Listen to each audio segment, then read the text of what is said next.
18 अप्रैल और 19 अप्रैल का दिन सिंह राशि के लोगों के लिए कैसा होने वाला है। जय माता दी दोस्तों, आप सभी का स्वागत है हमारे YouTube चैनल अमृता एस्ट्रो में। और आज की इस वीडियो में मैं बात कर रही हूं इन 2 दिनों के राशि फल के बारे में। ये 2 दिन आपके लिए कैसे रहेंगे, इन 2 दिनों में ग्रहों की स्थिति क्या होगी, नक्षत्र क्या होंगे, योग क्या बनने वाले हैं, किस तरह के परिवर्तन देखने को मिलेंगे। तो सबसे पहले हम इन 2 दिनों की तिथि, नक्षत्र और योग के बारे में ही बात कर लेते हैं। अब देखिए, 18 अप्रैल का दिन ये शुक्रवार का दिन है और कृष्ण पक्ष की पंचमी तिथि रहेगी। इस दिन मूल नक्षत्र रहेगा और मूल नक्षत्र जो है एक क्रूर स्वभाव का तीक्ष्ण नक्षत्र माना जाता है। योग की बात की जाए तो योग परिणाम का बनेगा। और एक यहाँ अच्छी चीज क्या हुई कि चंद्रमा राशि बदलकर धनु राशि में प्रवेश कर चुके हैं। अभी वृश्चिक राशि में थे 2 दिन से, जो चंद्रमा की नीच की राशि होती है, लेकिन अब आ गए हैं गुरु की राशि में। तो चंद्रमा के लिए स्थिति अच्छी है और दैनिक राशिफल चंद्रमा के अनुसार ही होता है। हालांकि चंद्रमा का जो नक्षत्र है वो तीक्ष्ण नक्षत्र है। सूर्य भी उच्च के हैं और चतुर्ग्रह योग मीन राशि में बना है। गुरु बृहस्पति जो है वो वृषभ राशि में है। अब इस दिन के जो राहुकाल का समय है उसको जरूर नोट करें, क्योंकि इस समय अवधि का आपको ध्यान रखना है। किसी भी नए काम की शुरुआत नहीं करनी है, कोई शुभ कार्य नहीं करना है। ये समय रहेगा सुबह 10:44 से दोपहर 12:21 तक। अब 19 अप्रैल तो ये शनिवार का दिन है, कृष्ण पक्ष की षष्ठी तिथि है और पूर्वाषाढ़ा नक्षत्र है। अब ये जो नक्षत्र है जिसमें चंद्रमा आए हैं, ये भी क्रूर स्वभाव का ही नक्षत्र कहा गया है, उग्र और क्रूर स्वभाव का। लेकिन योग की बात करें तो शिव नाम का योग बना है, चंद्रमा धनु राशि में है। अब इस दिन के राहुकाल का समय नोट करें, ये समय होगा सुबह 9:06 से 10:43 तक। ये हो गई है ग्रहों की स्थिति। अब इसी के आधार पर जानेंगे ये दिन आपके लिए किस तरह से होने वाला है। तो आगे बढ़ने से पहले छोटा सा ही निवेदन है, चैनल पर पहली बार आए हैं, अभी तक चैनल को सब्सक्राइब नहीं किया है तो चैनल को सब्सक्राइब जरूर कर लें। कुंडली दिखाना चाहते हैं तो स्क्रीन पर नंबर मिल जाएगा।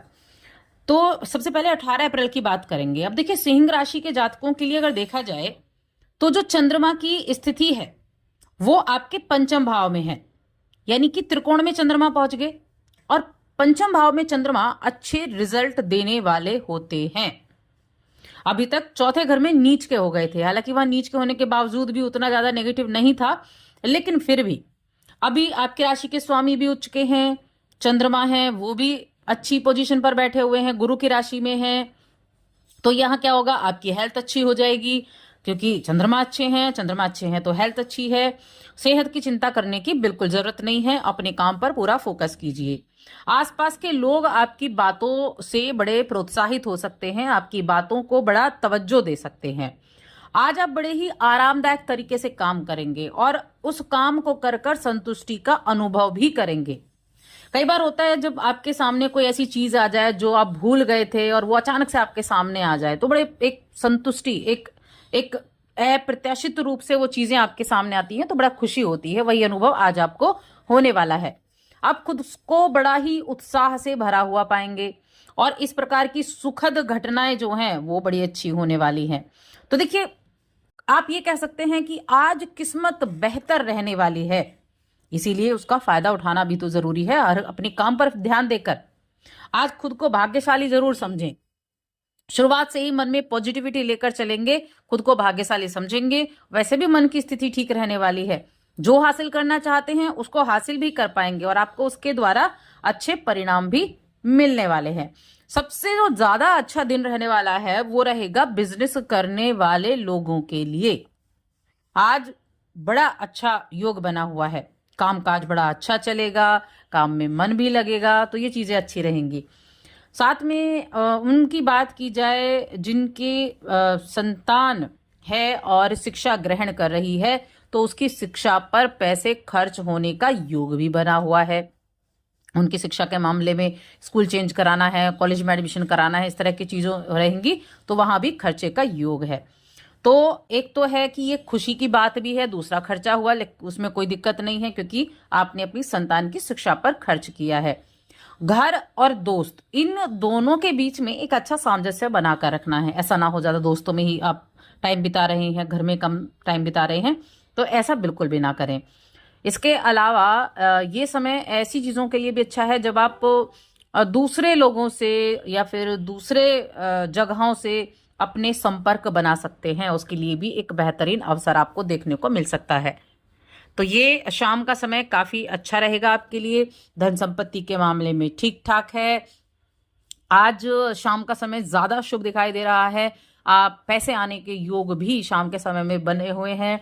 धैर्य और आत्मिक शक्ति के उपयोग से जब आप काम करेंगे तो उससे बाहर निकलने की कोशिश भी कर पाएंगे। जॉब करने वाले जातक एक चीज का जरूर ध्यान रखें, वो क्या है कि ऑफिस में गप्पे मारने से बचें, इधर उधर की बात करने से बचें, अपनी काम पर पूरा फोकस बनाकर चलें और साथ में घर में किसी की भावनाओं को दुख ना पहुंचाएं। ये हो सकता है कि आपके पीठ पीछे कोई इस तरह के षड्यंत्र रच रहा हो जो आपकी छवि को नुकसान पहुंचाना चाहता हो, तो थोड़ा सा सतर्कता बरतनी है। वैसे मामलों में चीजें जो हैं अच्छी रहेंगी। और देखिए, आपके मन में आमदनी को बढ़ोतरी करने के बारे में सोच विचार अगर चल रहा है तो आज कहीं से खुशखबरी जरूर मिलने वाली है। इन 2 दिनों में आर्थिक लाभ की खुशखबरी जरूर मिलने वाली है। फिर आप ये सोचेंगे कि वक्त तो लगा, लेकिन आखिरकार आपने जो सब्र रखा उस सब्र का फल आपको मीठा मिला। तो उस जो फल मिला है ना, आराम से खाना है, यानी कि समझदारी से उसको निवेश करना है, समझदारी से उसको ठीक रखना है। और ध्यान रखिए, जो भी चीजें लंबे इंतजार के बाद मिलती हैं उनकी कीमत सबसे ज्यादा होती है। चाहे वो संतान के मामले में हो कि बहुत लंबी अवधि के बाद, बड़े इंतजार के बाद संतान हुई, या लंबी अवधि के बाद कोई रुका हुआ पैसा मिला, या लंबी अवधि के बाद विवाह हुआ। तो जो लंबे समय के इंतजार के बाद मिलते हैं तो उसको यूं ही खर्च ना करें, उसको यूं ही जाने ना दें, उसकी तवज्जो समझें, उस पर ध्यान दें, इस चीज को याद रखें। अब बाकी चीजों में देखें तो देखिए, अगर आप शादी को लेकर बातचीत हो रही है तो उसके लिए अनुकूल दिन है। कोशिश करने से पुरानी सारी अड़चनें दूर हो जाएंगी, आपके मन के अनुकूल आपको परिणाम प्राप्त हो जाएगा। तो उस लिहाज से भी यहाँ चीजें जो है वो ठीक रहने वाली हैं।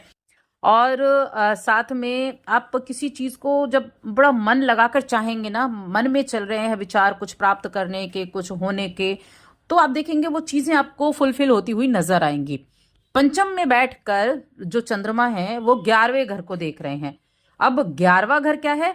इच्छा पूर्ति का है। तो वो इच्छा पूर्ति आपकी होने के चांसेस यहाँ सबसे ज्यादा बनते हैं। तो उस मामले में भी यहाँ अच्छा हो गया।